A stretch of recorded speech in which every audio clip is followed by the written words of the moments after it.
Die geloof waardeur ek lewe, saamgestel uit die geskrifte van Ellen White. Geloof is die oorwinning.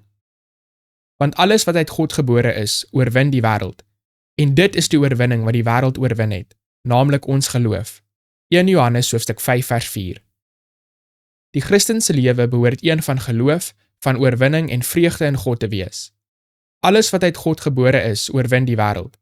En dit is die oorwinning wat die wêreld oorwin het, naamlik ons geloof. God se dienaar Nehemia het waarlik gesê, die blydskap in die Here, dit is julle beskutting. Nehemia hoofstuk 8 vers 10. En Paulus sê, verbly julle altyd in die Here, ek herhaal, verbly julle. Filippense hoofstuk 4 vers 4. Wees altyd deurbly, bid sonder ophou, wees in alles dankbaar. 1 Tessalonisense hoofstuk 5 verse 16 tot 18. God is in staat en gewillig om aan sy dieners al die krag te skenk wat hulle nodig het, en om hulle die wysheid te gee wat hulle verskillende behoeftes vereis. Hy sal meer as net die hoogste verwagtinge van diegene wat hulle vertroue in hom stel, vervul. Jesus roep ons nie op hom om te volg en ons dan te verlaat nie.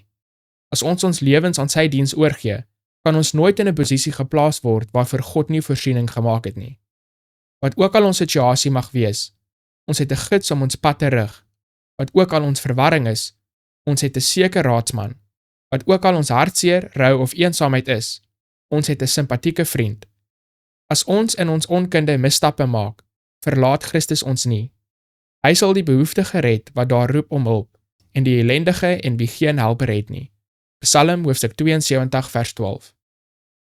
Geloof stel ons in staat om verder as die Jode met sy laste en sorge te kyk na die groot hiernamaals, waar alles wat ons nou verwar duidelik gemaak sal word.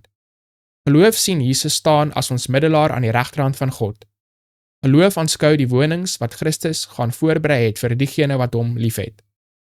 Geloof sien die kleed en kroon wat voorberei is vir die oorwinnaar, en hoor die lied van die verlostes.